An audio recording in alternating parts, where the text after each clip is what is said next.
നമസ്കാരം.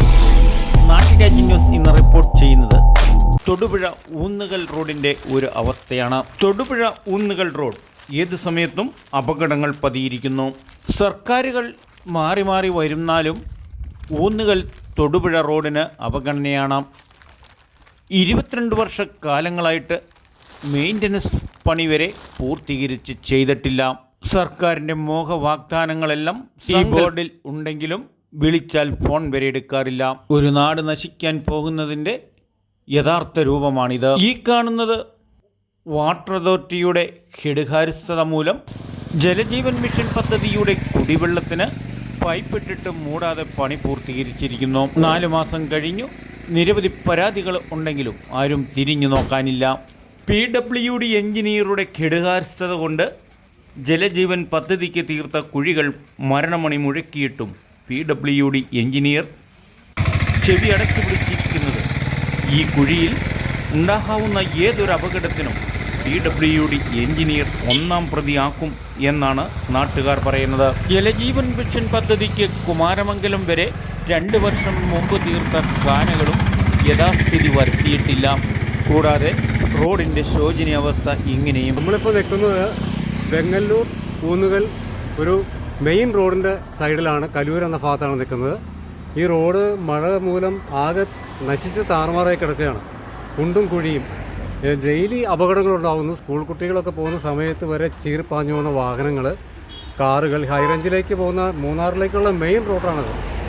ഇത് വർഷങ്ങളായി റോഡ് വികസിപ്പിക്കുന്നു പറയുന്നതല്ലാതെ അധികൃതർ ഭാഗത്തുനിന്നും ഒരു തീരുമാനം ഉണ്ടാവണമെന്നില്ല.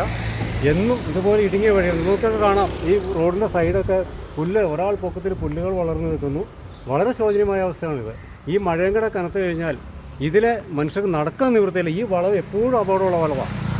എപ്പോഴും വളരെ അപകടം സംഭവിക്കുന്നൊരു വളവാണിത്.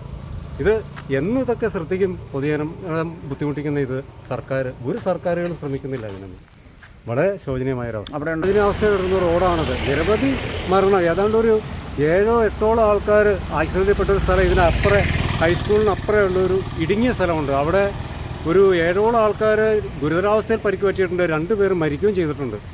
ഈയിടെ ഒരു പയ്യൻ ഒരു 6 മാസത്തോളം ചാഴിയാട് ഹോസ്പിറ്റലിൽ അബോധാവസ്ഥയിൽ കിടന്ന് മരിക്കേണ്ട ഒരു അവസ്ഥയുണ്ടായി. വളരെ ഇടുങ്ങിയ റോഡ്. ഇങ്ങനെയുള്ള അവസ്ഥകളൊക്കെയാണ് ഞങ്ങളുടെ ഈ വെങ്ങല്ലൂർ ഊന്നുകൽ റോഡിൻ്റെ അവസ്ഥ. ശോചനീയാവസ്ഥയെപ്പറ്റി നാട്ടുകാർ കർശനമായി ഇവിടെ പറഞ്ഞിട്ടുണ്ട്. ബഹുമാന്യനായ നമ്മുടെ MP ആരാണോ 4-ാം തീയതി അറിയാം. മുൻ MP-യുടെ വീട് ഇവിടെ തൊട്ടടുത്ത് തന്നെയാണ്. വീടിൻ്റെ വാതിൽക്കിടപ്പണം റോഡാണ്. 5 വർഷമായിട്ടും ഒരു ടാറിങ് വരെ നന്നായിട്ട് ചെയ്യാൻ താല്പര്യപ്പെടാത്തത് എന്തുകൊണ്ടാണെന്നും കൂടി ഒരു ചോദ്യം ഇവിടെ നിലനിൽക്കുകയാണ്. ശരിയാണോ? പിന്നെ MLA 2 താലൂക്കിൽ കിടക്കുന്നതാണ്. എന്നാലും ഇവരൊന്നും ഇതിൻ്റെ ഈ റോഡിൻ്റെ കാര്യത്തിൽ പേരുകേട്ട കുഴൽനാടനും PJ ജോസഫ് ഉൾപ്പെടെ ശ്രദ്ധിക്കാറില്ല. വെറും 18 കിലോമീറ്ററേ ഉള്ളൂ. ഇത് എന്തുകൊണ്ട് ഇത് തഴയപ്പെടുന്നതാണ് ചോദ്യം. പരസ്പരം കുറ്റാരോപണം ഉള്ളൂ. ഇവർ ഈ സർക്കാരിന്റെ ഉത്തരവാദിത്തം ഇപ്പോഴത്തെ MLA MP ചോദിക്കുന്നത്. അതാണ്.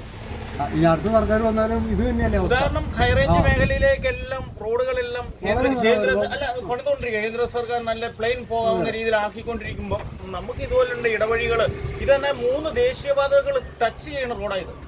ഒന്ന് വണ്ണപ്പുറം, പിന്നെ മൂവാറ്റുപുഴ റോഡ്, കോതമംഗലം, പിന്നെ തൊടുപുഴ, പുനലൂർ റോഡ് ടച്ച്, ശബരിമല, കൊടൈക്കനാൽ. ഇതെല്ലാം ഈ വഴി തമിഴ്നാട് വാഹനങ്ങൾ കയറി ഏറ്റവും അടിയന്തരമായിട്ട് യുദ്ധകാല അടിസ്ഥാനത്തിൽ ചെയ്യേണ്ട ഒരു സംഭവമാണ്. ഇപ്പോൾ ഇവിടുത്തെ വിഷയം എന്നാന്ന് വെച്ചിട്ടുണ്ടെങ്കിൽ മഴക്കാലമാണ്. കുട്ടികൾ, നിരവധി സ്കൂൾ വാഹനങ്ങൾ ഈ റോട്ടിക്കിടെ പോകുമ്പോൾ ഒരു സമയവുമില്ലാതെ ടിപ്പറുകൾ ഓടിക്കൊണ്ടിരിക്കുകയാണ്. അപ്പോൾ വലിയൊരു അപകടം ഒഴിവാക്കാൻ വേണ്ടിയിട്ട് അത്യാവശ്യം തൊഴിലുറപ്പുകാരെയെങ്കിലും വിട്ട് കാടെങ്കിലും വെട്ടാനുള്ള മനസ്സാക്ഷി കാണിക്കണമെന്നാണ് ഇവിടെ ഒരു അഭ്യർത്ഥനയാണ് നാട്ടുകാരുടെ. അപകടം ഉണ്ടാകാതിരിക്കാൻ വിലപ്പെട്ട ജീവനുകളുടെ സംരക്ഷണം. മരിക്കണ ഇഷ്ടം പോലെ മരിക്കും കേട്ടോ. പല ആത്മഹത്യ ഇവിടെ എങ്ങാണ്ട് 20 പേരാ ഒരു മാസം കൊണ്ട് ആത്മഹത്യ ചെയ്തേക്കുന്നത്. ഇതൊന്നും നോക്കാൻ ആൾക്കാർക്ക് ഉത്തരവാദിത്തപ്പെട്ടവർക്ക് താല്പര്യമില്ലാത്ത ഒരു സമയത്താണ് ഈ റോഡിൻ്റെ അവസ്ഥയെപ്പറ്റി പറയണത്. ഈ റോഡിൻ്റെ കുറച്ച് ഭാഗങ്ങൾ നമുക്കൊന്ന് കാണാം.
ക്യാമറ ആൻഡ് റിപ്പോർട്ടിംഗ് കുമാരമംഗലത്തു നിന്നും കെ വിജയൻ. തൊടുപുഴ പട്ടണം, പ്രത്യേകിച്ച് ഇടുക്കി ജംഗ്ഷൻ ട്രാഫിക് കുരുക്കിൽ നിന്നും മോചനമില്ല.